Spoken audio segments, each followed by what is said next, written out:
welcome back. Yes, it's going to be a season of indulgence as summer approaches.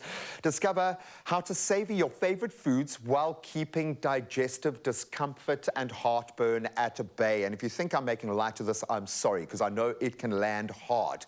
And joining us this morning with some expert insights, once again, the key to heartburn-free summer holiday dining is registered dietitian Tessa Hill. Tessa, thank you so much for joining us this morning. Thanks for having me.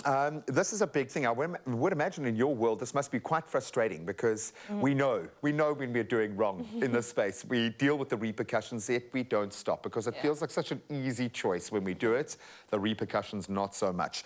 So when we look at kind of the summer eating flow, okay, why is the digestion hit so hard? Why do we get the heartburn, all of these things associated generally with a bad diet? And I'm probably painting the picture, but why is this such an issue now? Well, I think because in summertime we tend to eat a lot later. I think about like sunset picnics, a braai, you have festive time. So eating late is really like the first problem. And then obviously it's festive, so you tend to eat, you overindulge. You treat yourself. Yeah. And because the problem is generally one needs to have 2 to 3 hours from the time like your last meal to the time you go to bed, just to allow for your stomach to empty and to kind of settle. But the problem is if we eat late, then we lie down, and then we obviously get that reflux, which is the acid coming back up. And it's a horrible feeling. I've experienced it before. It's terrible. So I think that's one of the bigger issues also. And then if we think also just generally around summertime, festive time, we like to drink more alcohol. We're obviously having more of those luxury foods. So I think it's a bad combination of everything. And there are some really healthy choices within that. But I'm that person who will fill my plate. And I just do that. I don't know why. Whenever we're eating certain things, it's probably like trained into me. We don't want to ruin the fun. We don't want to kill the vibe. Social thing, remember? Yeah, well, this is it. And some of our best moments, we've earned these by the end of the year. So you kind of feel like you're owed it a little bit. That being said, we want to avoid what we can. And it is a simple roadmap. So what advice do you have for kind of navigating these tricky waters over this festive time, especially as like year-end functions kick in as well? Yeah.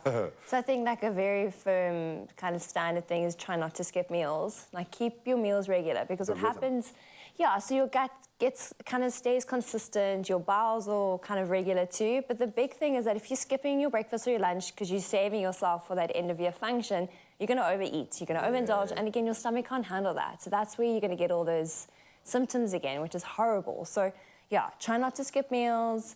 Eat regularly. Then obviously when you are having a meal, think about fiber, because that's going to keep your gut regular too. Because you've got to remember to keep that gut rhythm going, fiber is going to help that too. So it's kind of... How would you introduce the fiber? Because I'm discovering that if you start with that, if you start with the right stuff, often you're setting yourself up for success. You can't kind of retrospectively go back and fix bad decisions, unfortunately. I mean, we'll get onto how you can treat symptoms, but what advice do you have in terms of structuring how you put your nutrition together? What does a good eating plan look like over this time? Yeah, so like the fiber specifically, it's like you're thinking about just your fresh foods, fresh fruit, fresh vegetables.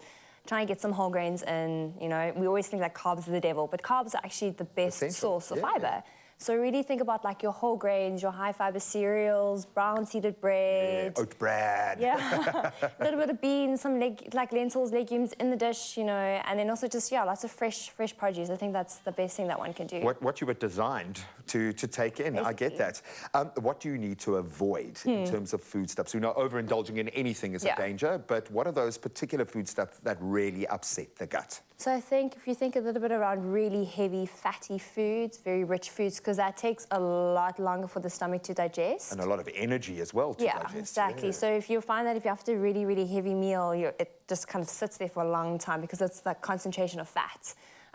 Things like alcohol and caffeine tend to relax that little valve between your esophagus and your stomach. So because you're having, say, a cup of coffee after your dinner, with your dessert, then you'll find that reflux actually gets 10 times worse. So even things like chocolate at night, if you struggle with indigestion and reflux, avoid that chocolate because it's got a bit of caffeine in there as well, and it's a fat. So it's little things like that, yeah. And it's not to say you can't have it. No, just it's just structure it in at the right time. Think about your timing. I love it. It's all in the timing. Isn't this just life?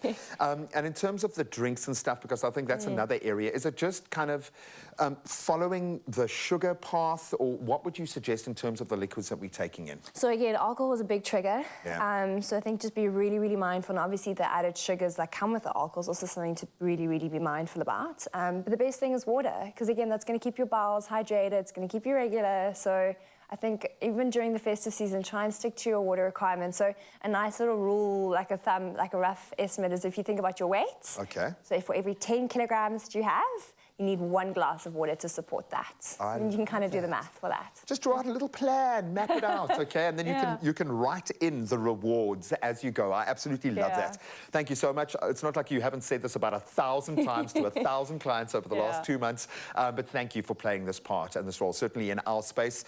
We've got the goods, but if you can't manage that, yes, there is relief if you make a mistake here and there. So let's make this summer your most delicious and heartburn-free season yet, please. And in so doing, you also stand the chance of winning 5,000 Rand in cash with ADCO MAYOGEL. So simply reply to the competition post right now on the Expresso Facebook, Twitter, or Instagram page and tell us this. If you suffer from heartburn, do you find it worse directly after eating or when you're lying down? There's a bit of a gem in that one.